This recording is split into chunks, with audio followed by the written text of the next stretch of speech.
हमने कहाँ तक सीखा था? स्टीरियो केमिस्ट्री तक सीखा था। मतलब हमारा जो एडिशन रिएक्शन करने के बाद, इलेक्ट्रोफिलिक एडिशन रिएक्शन करने के बाद, अकॉर्डिंग टू लिंडर्स कैटलिस्ट, जो स्टीरियो केमिस्ट्री बना था वो सिन एडिशन बन रहा था। मतलब जो हमारे पास फर्दर इलेक्ट्रोफाइल्स ऐड हुए, H2 which is bricked and then it joined towards the two carbon with the same side, इसीलिए उनको सिन एडिशन कहा गया। सो यहाँ तक हमको ये क्लियर हो गया कि सिन एडिशन मतलब same side addition of electrophile या न्यूक्लियोफाइल। यहाँ तक क्लियर हो गया। अब देखिए, अकॉर्डिंग टू स्टीरियो केमिस्ट्री हम एडिशन के एक और टाइप्स पढ़ते हैं। ठीक है, मैंने आपको कल ही बताया था कि जो आपका एडिशन साइट्स होता है वो दो प्रकार का होता है। एक एंटी होता है, एक सिन होता है, राइट? मतलब एंटी नहीं बोलना चाहिए, मुझे इसको बोलना चाहिए ट्रांस, एंटी समझ लीजिए, एंटी। ट्रांस और सिस होता है, ठीक है। एंटी एक एडिशन साइड्स में एंटी रिएक्शन मतलब एंटी एडिशन रिएक्शन होता है, और एक सिन एडिशन रिएक्शन। मतलब सिन मतलब यहाँ पर हमको पता होना चाहिए कि सेम साइड एडिशन होना है, सेम साइड, और एंटी मतलब ऑपोजिट साइड्स। ठीक है, तो कल मैंने जो आपको एग्जांपल दिया था उसमें हमने क्या सीखा था कि सेम साइड एडिशन हो रहा था हमारे इलेक्ट्रोफाइल H2 का, और उसके कारण हमारे पास सिन एडिशन रिएक्शन पॉसिबल हो रही थी। और वो किसकी वजह से हो रहा था? लिंडर्स कैटलिस्ट की वजह से। पर अगर मैं आपको बताऊं कि ये जो हाइड्रोजनेशन रूल है, हाइड्रोजनेशन मतलब हाइड्रोजन का एडिशन रूल है, ये हाइड्रोजनेशन अगर मैं एक और तरीके से करना चाहूँ जिसमें मुझे सिन एडिशन नहीं बल्कि एंटी एडिशन देखने को मिलेगा, तो क्या हमारा रिएजेंट वही सेम रहेगा? नहीं, हमारा रिएजेंट सेम नहीं रहेगा, रिएजेंट चेंज हो जाएगा। और उसी रिएजेंट से हमको ये पता हो जाएगा कि हमारे पास जो रिएक्शन बनेगी उसकी स्टीरियो केमिस्ट्री एंटी एडिशन होगी। ठीक है, सो हम अकॉर्डिंग टू रिएजेंट्स क्या क्या अपना देख सकते हैं। हम अपना फर्स्ट ऑफ ऑल कौन सा रिएक्शन है वो समझ सकते हैं, एडिशन है या सब्सटीट्यूशन है ना। और साथ साथ हमको सबस्ट्रेट भी देखते हुए चलना चाहिए, क्योंकि सिर्फ रिएजेंट्स बहुत बार क्या होता है, रिएजेंट्स बहुत कंफर्मेटरी टेस्ट में भी यूज़ कर लिए जाते हैं। तो हम दो चीज़ों को देख लेते हैं कि सबस्ट्रेट और रिएजेंट हमारे डेफिनेशन के साथ कहीं ना कहीं मैच हो रहा है कि नहीं। ठीक है, इसके बाद हम अपना एडिशन रिएक्शन हो रहा है या न्यूक्लियोफिलिक सब्स्टिट्यूशन रिएक्शन, ऐसे रिएक्शंस हो रहे कि नहीं ये समझ सकते हैं। ठीक है, सो यहाँ तक आपको क्लियर हो गया कि एडिशन रिएक्शन की दो टाइप्स में एडिशन हो सकता है। It may be in from the syn and from the anti it can be. So दो प्रकार का हमारे पास एडिशन रिएक्शन है वो देखा जा सकता है, पर एक बार में एक ही साइड से होगा। ठीक है, यहाँ तक क्लियर हो गया आपको? अब देखिए, हम ये समझ लेते हैं कि हमारे पास जब ऑपोजिट साइड से रिएक्शन होती है, एडिशन रिएक्शन, तो कैसे रिएजेंट चेंज हो जाता है। ठीक है, हम ये क्वेश्चन सॉल्व करना स्टार्ट करते हैं। मिटा दूँ? ठीक है, देखिए, पहले तो हमको ये बता दूँ कि हमारे पास अगर एल्काइन, इफ लिखती जाइए, if the alkyne is non-terminal alkyne,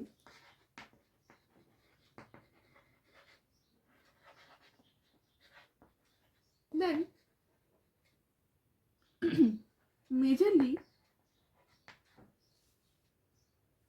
the Birch reduction takes place. मैं समझा रही हूँ, पहले लिख लूँ। The Birch reduction takes place throughout which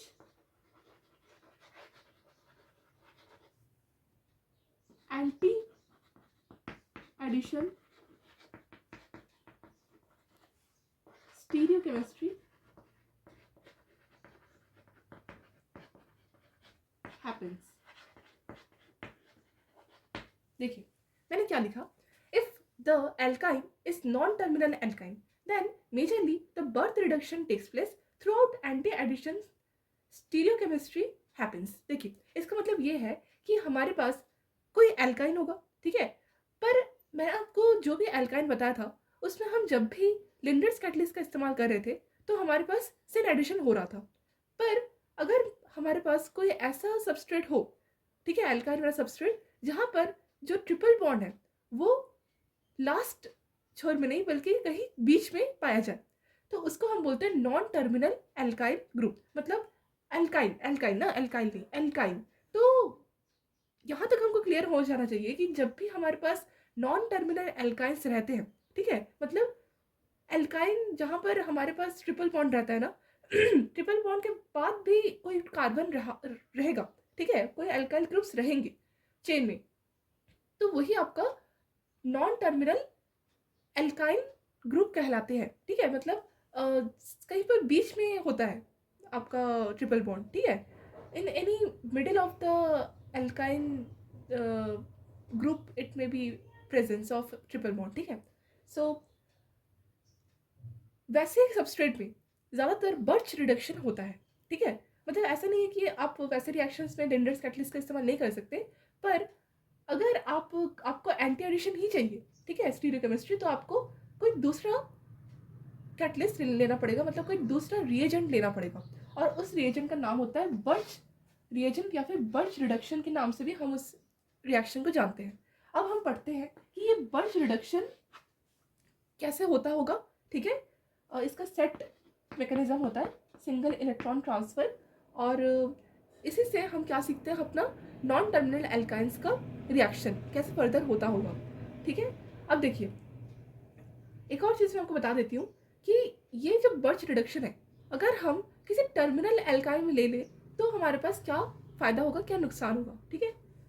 तो इसका मुझे आपको ये बताना है कि अगर टर्मिनल एल्काइंस में किए आए ये रिएजेंट, तो हमारे पास क्या प्रभाव पड़ेगा। इफ मुझे आपको दो चीज़ अभी बताना है, ठीक है। तो स्टूडेंट्स, हम सिंगल इलेक्ट्रॉन ट्रांसफर मैकेनिज्म देखने वाले हैं। सो पहले स्टार्ट करते हैं हम ये सीखना कि टर्मिनल एल्काइंस में अगर बर्च रिडक्शन का रिएजेंट दिया जाए तो हमारे पास क्या सोल्यूशन आता है, क्या प्रोडक्ट बनता है, ठीक है। इसके बाद हम मैकेनिज्म देखेंगे।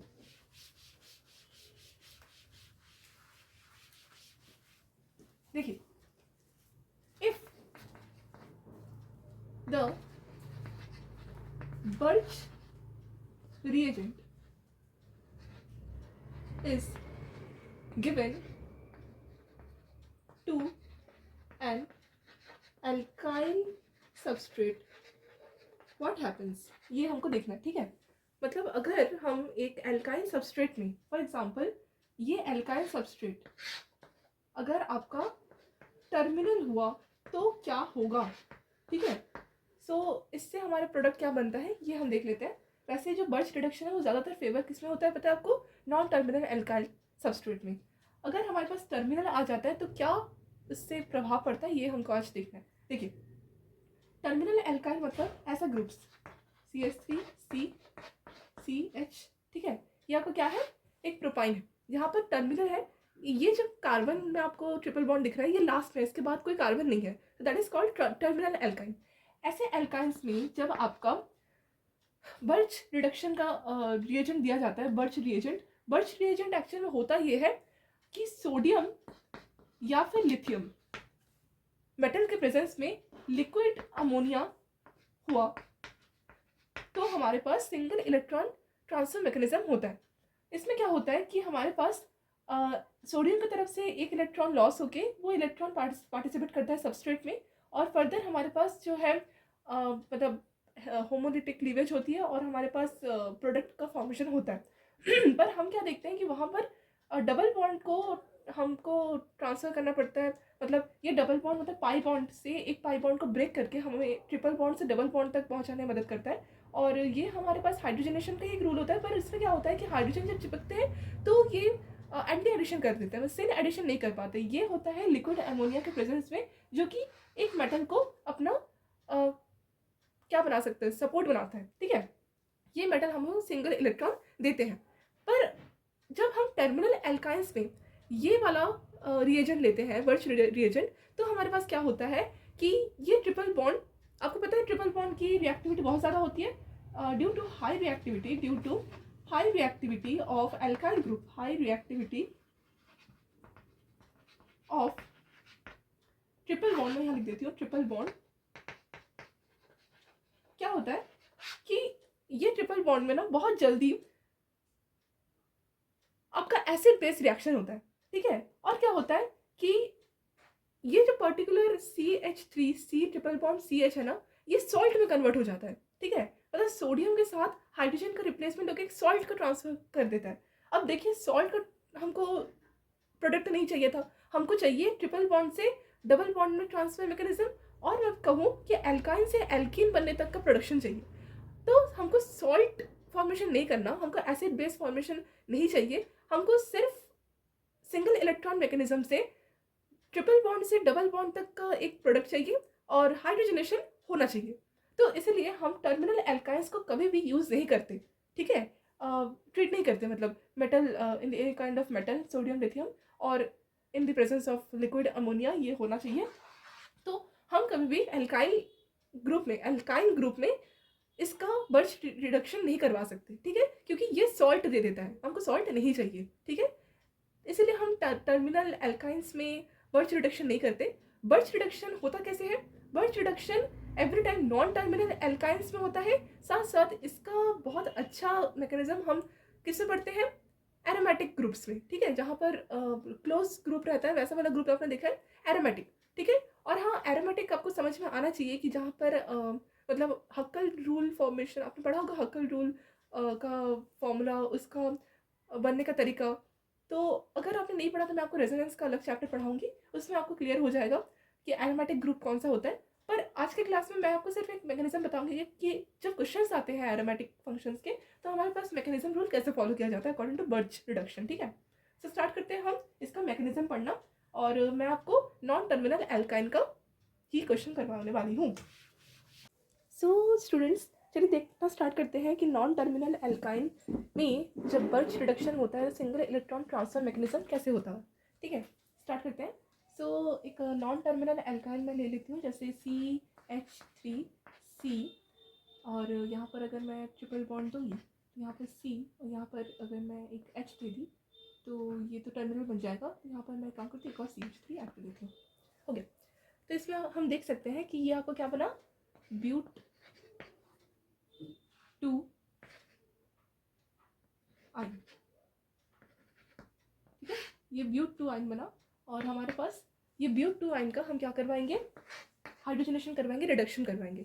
तो इसमें क्या लेना चाहिए था हमको, बर्च रिडक्शन की प्रेजेंस में, मतलब रिएजेंट क्या लेना था हमको, कोई मेटल या फिर सोडियम या लिक्विड, और सोडियम और liquid in the presence of in liquid ammonia, ठीक है।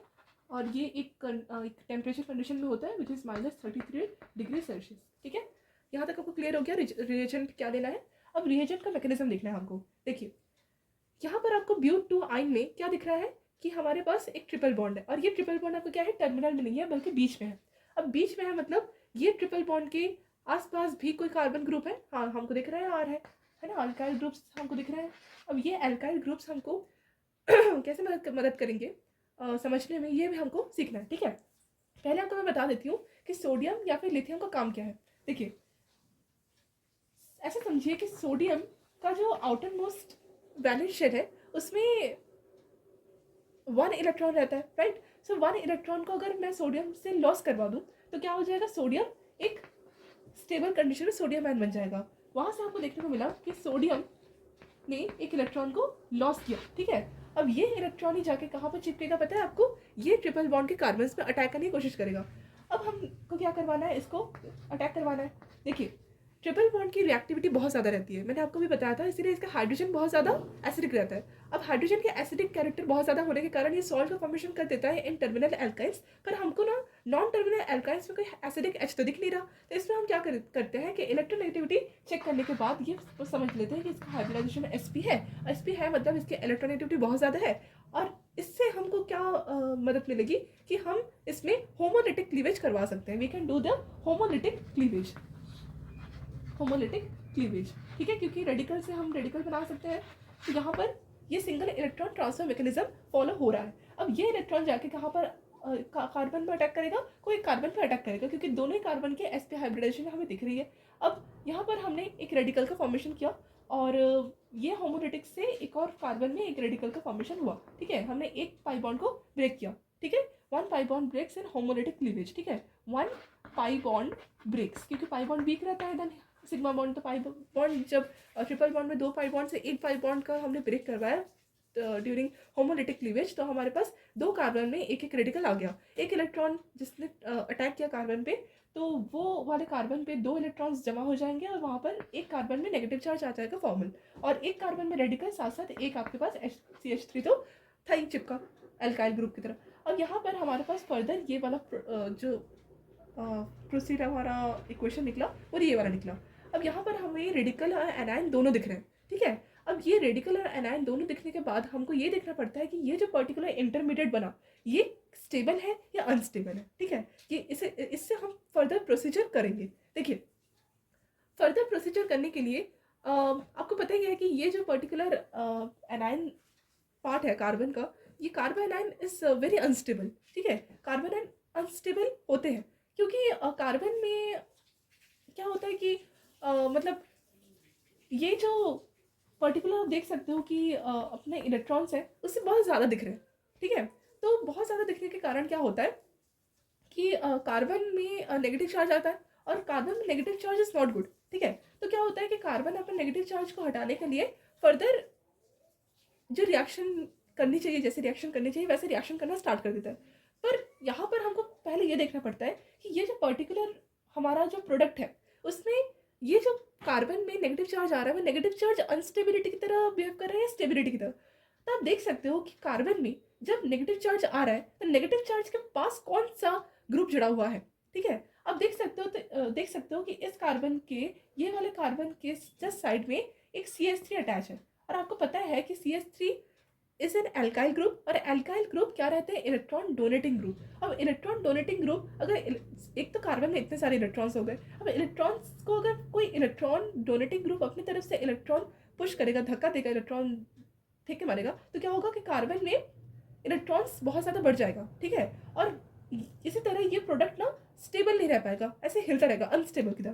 तो इस केस में क्या है, ये वाला स्पीशीज जो होता है, भले ही आप कार्बन, ये वाला कार्बन में नेगेटिव चार्ज हो, ये वाला कार्बन में, दोनों ही में आप देख सकते हो कि अनस्टेबिलिटी होगी, क्योंकि दोनों ही कार्बन में, ये दोनों ही कार्बन में क्या है, ये दोनों ही कार्बन में क्या है, एक एक अल्काइल ग्रुप चिपका हुआ है। तो इस तरह क्या होगा कि दोनों ही कार्बन के, जिस कार्बन में भी नेगेटिव चार्ज आएगा अनस्टेबिलिटी दिखेगी, अनस्टेबिलिटी तो दिखेगी। यहाँ पर क्या होता है कि फर्दर ये रिड्यूस नहीं हो पाता, ठीक है। अगर आप सोच रहे हो कि ये फर्दर हम रिड्यूस करवा देंगे, रिडक्शन करवा देंगे और ब्यूटेन की तरह इसको ट्रीट करेंगे, वो पॉसिबल नहीं हो पाता। ये मुझे आपको बस बताना था। अब इसका हम रिडक्शन देख लेते हैं कि किस तरह से ये एनायन पार्ट हटता है, क्योंकि हमको एनायन पार्ट को हटाना पड़ता है, पर ब्यूटेन की तरह ये वर्क नहीं करेगा, बस इसमें एक हाइड्रोजन जुड़ जाएगा, ठीक है। अब देखिए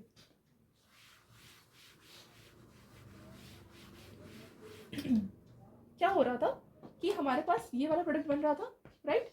C यहाँ पर एक नेगेटिव चार्ज, यहाँ पर डबल बॉन्ड, C एक रेडिकल और एक CH3, ऐसे आ रहा था हमारे पास प्रोडक्ट। अब क्या होगा कि फर्दर अगेन Na एक और मोल ऑफ सोडियम आएगा, वो अपनी तरफ से एक इलेक्ट्रॉन देगा और हमारे पास सोडियम आयन का एक फॉर्मेशन हो जाएगा।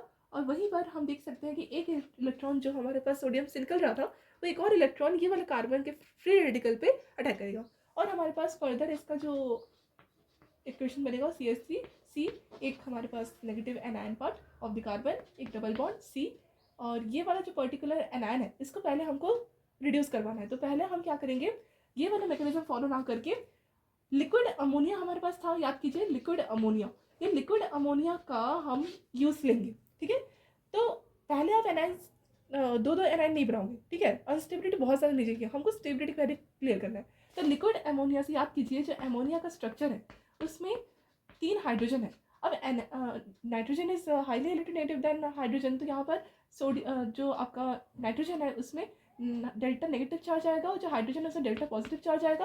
अब हाइड्रोजन से क्या होगा कि ये जो पर्टिकुलर अमोनिया है ये अपना एसिडिक कैरेक्टर शो करेगा, ठीक है। और एसिडिक कैरेक्टर शो करने के बाद, वैसे तो सबको पता है कि जो आपके पास पर्टिकुलर एंड नाइट्रोजन है, नाइट्रोजन में लोन पेयर होने के कारण नाइट्रोजन अपनी तरफ से लोन पेयर दान करके एक लुईस बेस की तरह वर्क करता है, पर एवरी टाइम नहीं करता, ठीक है।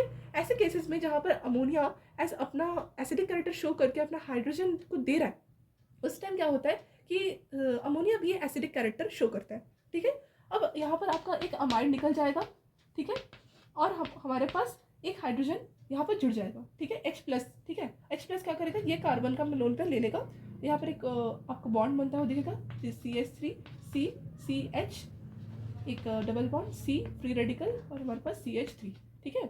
अब देखिए यहाँ पर फ्री रेडिकल को अगेन हमको क्या करना है, स्टेबलाइज करवाना है। तो ये फ्री रेडिकल को हम क्या करवा सकते हैं, अगेन वही प्रोसीजर से, सेम प्रोसीजर से जब सोडियम इलेक्ट्रॉन दे रहा था, वो इलेक्ट्रॉन अगेन एक और टाइम को सोडियम अपना इलेक्ट्रॉन देगा, और ये इलेक्ट्रॉन जाके एक फ्री रेडिकल पे अपना अपेयरिंग करेगा। अपेयरिंग करने के बाद अगेन आप देख सकते हो कि कार्बन के पास एक और नेगेटिव चार्ज आ गया, ठीक है, मतलब एक और कार्बन के पास एक नेगेटिव चार्ज आ गया। अगेन ये क्या करेगा, यही सेम, ये अपना अनदर मोल ऑफ एमोनिया से एक हाइड्रोजन लेगा, जैसे एसिडिक कैरेक्टर की तरह मैंने आपको बताया, इसी तरह एक और अमाइड निकल जाएगा ग्रुप, और हमारे पास एक और हाइड्रोजन के अटैचमेंट से further CH3 CH double bond C, यहाँ पर एक और हाइड्रोजन एक सिग्मा बॉन्ड CH3, ठीक है। यहाँ पर आपको क्या बना, ब्यूट-2-इन, ठीक है, ब्यूट-2-इन, ब्यूट मतलब 4 कार्बन, यहाँ पर 2, यहाँ पर भी 2, यहाँ पर भी 2, 2-इन, और हमारे पास क्या है, इन है, मतलब ये डबल बॉन्ड, ठीक है,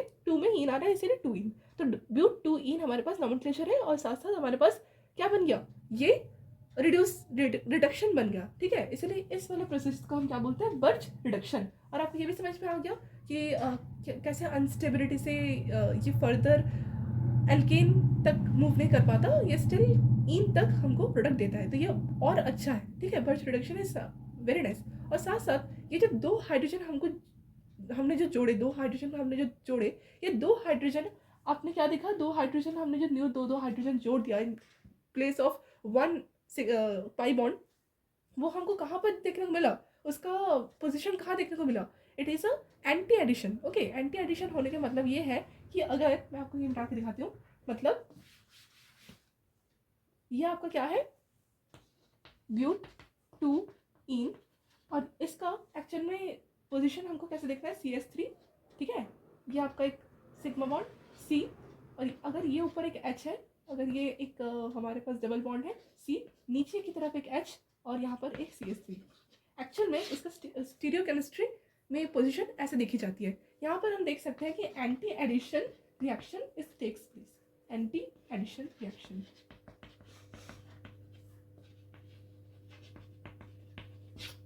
ठीक है। यहाँ तक क्लियर हुआ बर्च रिडक्शन से हमको कैसे मदद मिली एंटी एडिशन करवाने में, ठीक है। चलिए समझ में आ गया आपको। चलिए हम अब क्या करते हैं, एरोमेटिक कंपाउंड्स में कैसे रिएक्शन होता है ये समझ लेते हैं। बता दूं,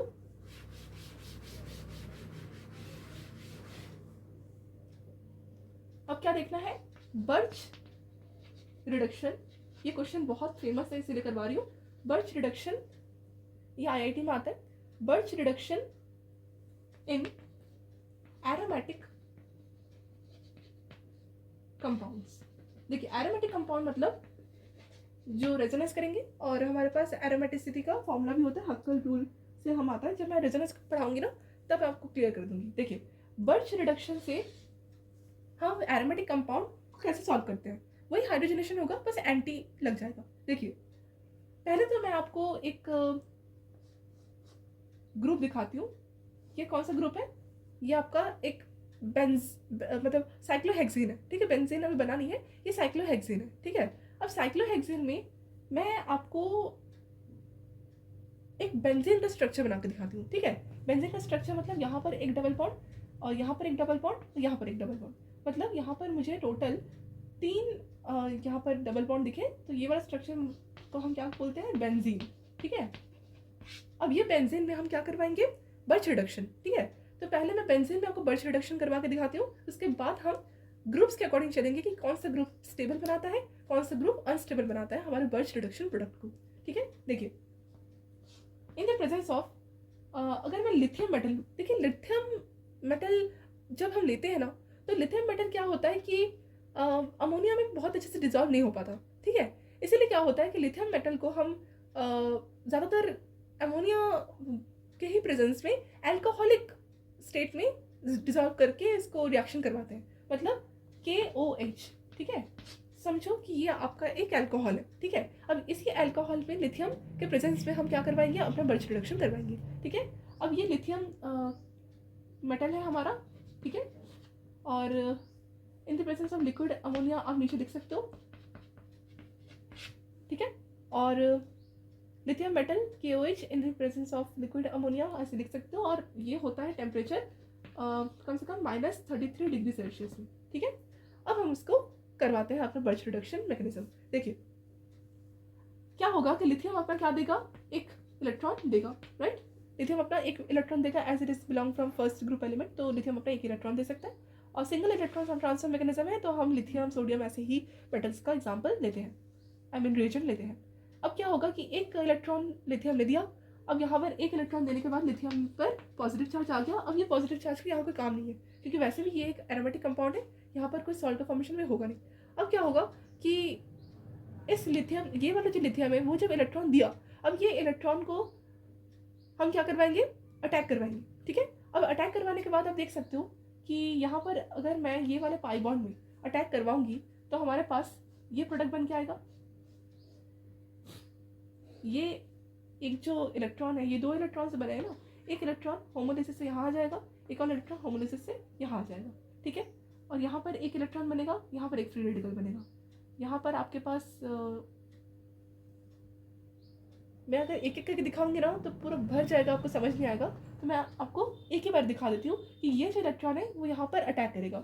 तो यहाँ पर एक आपके पास एनायन बन जाएगा कार्बन में, और यहाँ पर याद कीजिए कि हमारे पास एक इलेक्ट्रॉन यहाँ आया था, राइट। तो एक इलेक्ट्रॉन यहाँ आने के बाद हमने अगेन इसको होमोलिसिस करवाया अपना एक और पाई बॉन्ड को।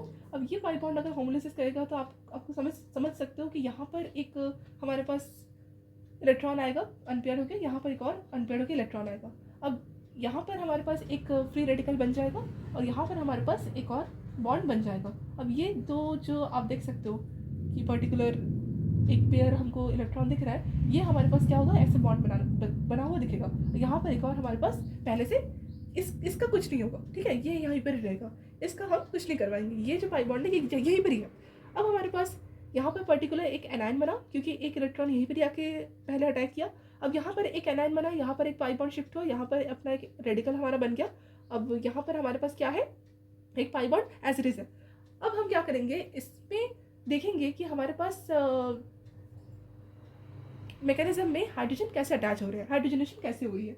देखिए कुछ नहीं होगा, जैसे हम कर रहे थे वैसे ही हम सॉल्व करेंगे। पहले ये एनायन को हम पार्ट में कैसे सॉल्व कर रहे थे, लिक्विड अमोनिया से एक हाइड्रोजन ले रहे थे, पर इस बार क्या होगा कि हम अल्कोहल से हाइड्रोजन लेंगे, क्योंकि अल्कोहल मीडियम में हाइड्रोजन ज़्यादा एसिडिक होता है देन लिक्विड।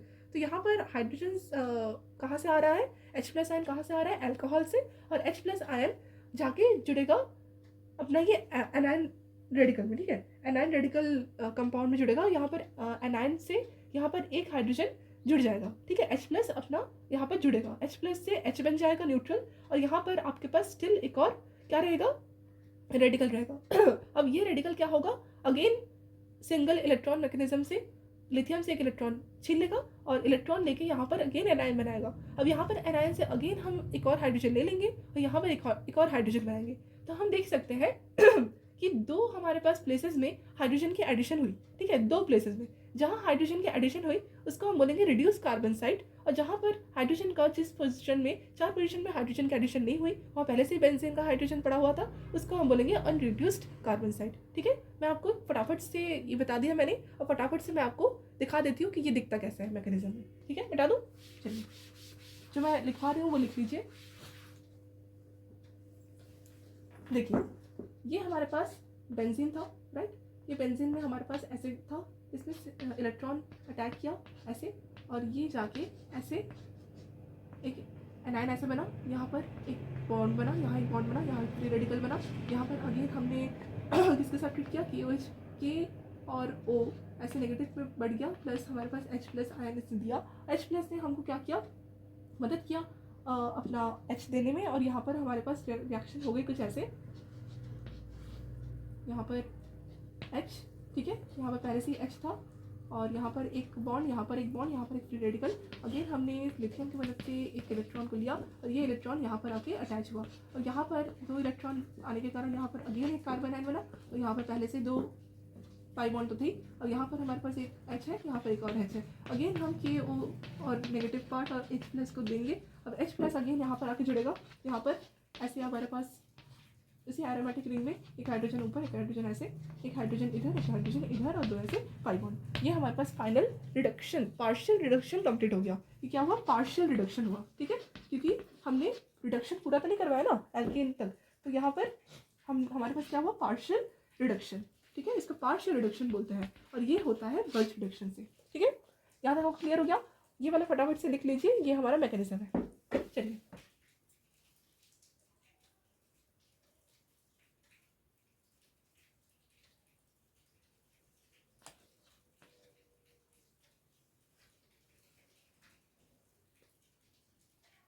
चलिए जी, हम अब देखते हैं कि कैसे हमारे पास ये जो पर्टिकुलर पार्शियल एडिशन हुआ, पार्शियल रिडक्शन हुआ, ये पार्शियल रिडक्शन से हमें इलेक्ट्रॉन विड्रॉइंग ग्रुप और इलेक्ट्रॉन डोनेटिंग ग्रुप से क्या फ़ायदा, क्या नुकसान मिलता है, ठीक है। देखिए फॉर एग्जांपल हमने एक अपना स्ट्रक्चर लिया जो हमने अभी बनाया, कुछ ऐसा स्ट्रक्चर बना था, ठीक है। और ये वाला स्ट्रक्चर को ही हम बोलते हैं पार्शियल रिडक्शन प्रोडक्ट। और इस वाले स्ट्रक्चर पे हमको ये देखना है कि जब हमारे पास इलेक्ट्रॉन विड्रॉइंग ग्रुप थे उससे क्या फ़ायदा हुआ, ठीक है, और जब इलेक्ट्रॉन डोनेटिंग ग्रुप थे उससे क्या फ़ायदा हुआ। तो पहले मैं आपको चीज़ बता देती हूँ, partial reduction product, reduction product. देखिए हमारे पास ऐसे ग्रुप था, ठीक है, और यहाँ पर हमारे पास क्या है? एक इलेक्ट्रॉन विड्रॉइंग ग्रुप है। आप समझो कि यहाँ पर एक इलेक्ट्रॉन विड्रॉइंग ग्रुप है। इलेक्ट्रॉन विड्रॉइंग ग्रुप का एग्जांपल है कार्बोक्साइल ग्रुप, मतलब C ऐसे डबल बॉन्ड O, यहाँ पर एक आपका CH3, ठीक है। और ये आपको क्या है? एक कार्बोक्साइल ग्रुप है और यहाँ पर आपके पास ये अटैच्ड है through it's parent chain, parent site, और यहाँ पर आपका एक ऐसे पाई बॉन्ड है, एक ऐसे पाई बॉन्ड है, एक ऐसे पाई बॉन्ड है। अब हमको क्या करवाना है? वही सिंगल इलेक्ट्रॉन मैकेनिज्म फॉलो करना है। ऐसे है हमारे पास। अब यहाँ पर हमने क्या किया था? लिथियम से एक इलेक्ट्रॉन लिया था। अब ये इलेक्ट्रॉन यहीं पर ही अटैक करेगा। ये हमको देखना है कि क्यों अटैक करेगा। देखिए ये अटैक इसीलिए कर रहा है क्योंकि as it is a electron withdrawing group, ये नेगेटिव चार्ज को स्टेबलाइज करेगा और यहाँ पर हमारे पास प्रोडक्ट इसीलिए ऐसा बनेगा, ठीक है। ये मैंने आपको C डबल बॉन्ड O, यहाँ पर CH3 लिखा और यहाँ पर नेगेटिव चार्ज को मैंने ऐसे लिख दिया। तो यहाँ पर अगेन हमारे पास जो हमारे पास बन रहा था प्रोडक्ट ऐसे ही बन जाएगा और हमारे पास यहाँ एक रेडिकल बनेगा। अगेन इसका हम क्या कर पाएंगे? हम इसका रेजोनेंस करवा सकते हैं, ठीक है, नेगेटिव चार्ज को हटा के, और यहाँ पर पहले हाइड्रोजन का एडिशन करवा सकते हैं, ठीक है। यहाँ पर डायरेक्ट हाइड्रोजन का एडिशन नहीं करवा के पहले यहाँ पर हम स्टेबिलिटी को गेन करवा सकते हैं, क्योंकि ये तो काम आ रहा है ना हमको स्टेबिलिटी देने में। तो यहाँ पर हम करवाते हैं इसको स्टेबिलिटी, मतलब इसका ऐसे एक प्रोडक्ट हम दिखा सकते हैं रेजोनेटिक। देखिए ये C और यहाँ पर एक ऑक्सीजन ने अपना इलेक्ट्रॉन ले लिया, नेगेटिव चार्ज, यहाँ पर CH3 और यहाँ पर एक डबल बॉन्ड, ये नेगेटिव चार्ज ने ऊपर जाके एक बॉन्डिंग की है अभी फिलहाल टेम्पररी, और यहाँ पर हमारे पास एक इलेक्ट्रॉन है। अब ये एक इलेक्ट्रॉन को पहले जैसे हाइड्रोजन जोड़ रहे थे ना हम फटाफट से नेगेटिव चार्ज को स्टेबलाइज करने के लिए, अब हम फटाफट एक ही रेडिकल को स्टेबलाइज कर सकते हैं। अगेन वही मैकेनिज्म हम फॉलो कर लेंगे। लिथियम से एक इलेक्ट्रॉन गया था बाहर, अब ये इलेक्ट्रॉन जाके यहाँ अटैक करेगा और हमारे पास ये एक प्रोडक्ट बन के आ जाएगा। ये एक ऐसे, अब C ऐसे एक नेगेटिव चार्ज, यहाँ पर CH3, अब यहाँ पर हमारे पास एक रेडिकल बन गया, पेयर में आ गया। अब ये पेयर्ड होने के बाद यहाँ पर एनायन बन गया और एनायन बनने के बाद यहाँ पर हमारे पास जो प्रोडक्ट है वो कुछ ऐसे दिख रहा है। C यहाँ पर ऐसे O में ऐसे, यहाँ पर एक डबल बॉन्ड, यहाँ पर एक डबल बॉन्ड, यहाँ पर CH3, ठीक है। अब यहाँ पर हमारे पास एक एनायन बनने के बाद हमने अगेन KOH मीडियम में हाइड्रोजन H+ को लिया और यहाँ पर हमने इसको अटैक कर दिया, ठीक है। अब यहाँ पर हाइड्रोजन ने अपने इलेक्ट्रॉन्स को लिए और यहाँ पर हाइड्रोजन का एडिशन हो गया। और जब हमारे पास जो प्रोडक्ट बना वो कैसा बना? देखिए ये हमारे पास प्रोडक्ट था ऐसे, C double bond O negative, यहाँ पर CH3, it is an electron withdrawing group, electron को लेता है, ठीक है।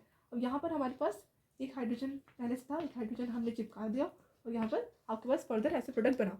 अब हम क्या करेंगे, अगेन यहाँ पर जो रेजोनेंस है इसको फॉलो करेंगे और हमारे पास एक और प्रोडक्ट में ऐसे आ जाएगा C≡O और यहाँ पर हमारे पास नेगेटिव चार्ज, यहाँ पर ऐसे बॉन्ड, यहाँ पर ऐसे बॉन्ड, यहाँ पर एक हाइड्रोजन, यहाँ पर एक हाइड्रोजन। अब हम क्या करेंगे, अगेन वही मीडियम लेके KO से KO नेगेटिव और H+ को हम यहाँ पर अगेन करवाएंगे अटैक और यहाँ पर इलेक्ट्रोफाइल न्यूक्लियोफाइल रिएक्शन होने के बाद हमारे पास जो प्रोडक्ट बनेगा वो कैसे बनेगा, ये ऐसे ग्रुप, ठीक है। यहाँ पर हाइड्रोजन, यहाँ पर हाइड्रोजन, यहाँ पर ऐसे 2 पाई बॉन्ड, यहाँ पर ऊपर आपका C, यहाँ पर डबल बॉन्ड O, यहाँ पर CH3 और यहाँ पर आपका एक हाइड्रोजन, ठीक है।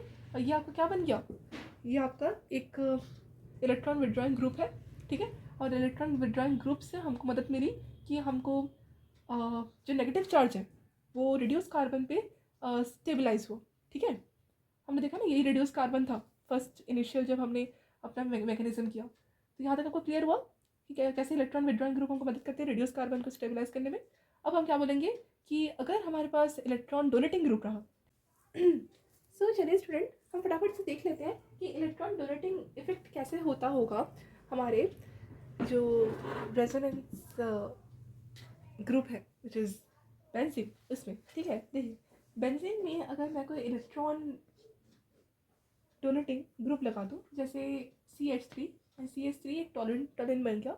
अब टॉलिन में हमारे पास क्या है, ये तो साइक्लोहेक्सेन है, ये बेंजीन है, ठीक है। फिनाइल में क्या अटैचमेंट है, मिथाइल ग्रुप का, तो इसका हम टॉलिन बोलते हैं। टॉलिन में अगर मैं सिंगल इलेक्ट्रॉन मैकेनिज्म ट्रांसफ़र करूँ, ठीक है, तो कैसे आ जाएगा हमारे पास लिथियम, ठीक है, प्लस एक इलेक्ट्रॉन लिथियम ने दिया और यहाँ पर लिथियम आयन पड़ा हुआ है स्टेबल स्टेट में, और यहाँ पर एक आयन ने ये जो पर्टिकुलर कैटायन है ये कहाँ पर मूव किया, ये इलेक्ट्रॉन मूव किया उस डायरेक्शन की तरफ जहाँ पर स्टेबिलिटी अनस्टेबिलिटी की तरफ नहीं भागेगी। मतलब फॉर एग्जांपल ये आप कैसे करोगे, अगर यहाँ पर इलेक्ट्रॉन ने अटैक किया होता तो क्या होता कि यहाँ बॉन्ड ब्रेक हो जाता और यहाँ पर एनायन बन जाता। एनायन वहाँ अनस्टेबल रहता, मैंने आपको अभी बताया था जब हम बर्च रिडक्शन में क्वेश्चन सॉल्व कर रहे थे, जब इलेक्ट्रॉन डोनेटिंग ग्रुप रहता है ना अनस्टेबिलिटी की तरफ वो मूव करता है। तो यहाँ पर स्टेबल स्टेट और कर सकते हैं हम। अगर मैं इस साइड पर एक पाई बॉन्ड लगाऊँ तो हमारे पास क्या बन जाएगा, एक अच्छा खासा स्टेबल ग्रुप बनेगा, ठीक है।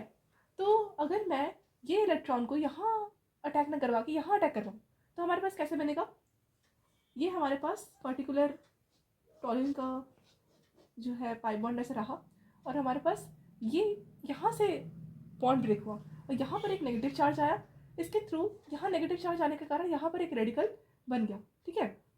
और हमारे पास ये रेडिकल दिख रहा है। अब ये रेडिकल और यहाँ से एक बॉन्ड ब्रेक हो गए, यहाँ पर एक रेडिकल ऐसे बना और यहाँ पर हमारे पास एक फ्री रेडिकल इस साइड पर मूव हुआ और ये 2 रेडिकल्स के बीच में एक पेयरिंग हुई और हमारे पास एक पाई बॉन्ड ब्रेक हुआ। ये पाई बॉन्ड बाहर नहीं बल्कि अंदर है, ठीक है, अंदर। आप देख सकते हो कि ऐसे बिल्कुल सामने सामने पाई बॉन्ड दिख रहे हैं और ये यहाँ पर हमारे पास स्टेबिलिटी कैसे बन सकती है, हम ये हाइड्रोजन का अगेन इसके साथ बॉन्डिंग करवा सकते हैं और यहाँ पर 2 रेडिकल्स को पेयर करवा के हम एनायन बना सकते हैं। यहाँ पर पर्टिकुलर CH3 तो पहले से जुड़ा है, तो यहाँ पर हमारे पास क्या होगा कि CH3 में जब इलेक्ट्रॉन देगा तो अनस्टेबिलिटी नहीं आएगी ग्रुप में, ठीक है। इसमें जो डिस्टेंस है वो बहुत ज़्यादा है, तो बहुत ज़्यादा होने के कारण स्टेबिलिटी मेंटेन होगी कुछ हद तक, ठीक है। यहाँ तक आपको क्लियर हुआ कि कैसे इलेक्ट्रॉन डोनेटिंग ग्रुप के रिस्पेक्ट में हमारे पास जो है ये आपका कौन सा कार्बन था, यहाँ पर रिडक्शन हुआ था क्या, नहीं, ये आपका अनरिड्यूस कार्बन की तरफ क्या लगेगा, यहाँ पर एक और रेडिकल अगर जुड़ गया तो यहाँ पर नेगेटिव चार्ज आएगा, यहाँ हाइड्रोजन जुड़ने के बाद यहाँ पर भी हाइड्रोजन जुड़ जाएगा इन फ्यूचर। तो यहाँ पर 2 हाइड्रोजन अनरिड्यूस कार्बन पे लग रहे हैं। मतलब यहाँ पर हमको ये बताया जा रहा है कि इलेक्ट्रॉन डोनेटिंग ग्रुप के रेस्पेक्ट में हमारे पास क्या है, अनरिड्यूस कार्बन पे हाइड्रोजनेशन हुआ, ठीक है। यहाँ तक वो क्लियर हो गया। तो यहाँ पर मैं लिख देती हूँ विद ड्यू रिस्पेक्ट, नहीं, with respect to electron donating group, the hydrogenation takes place in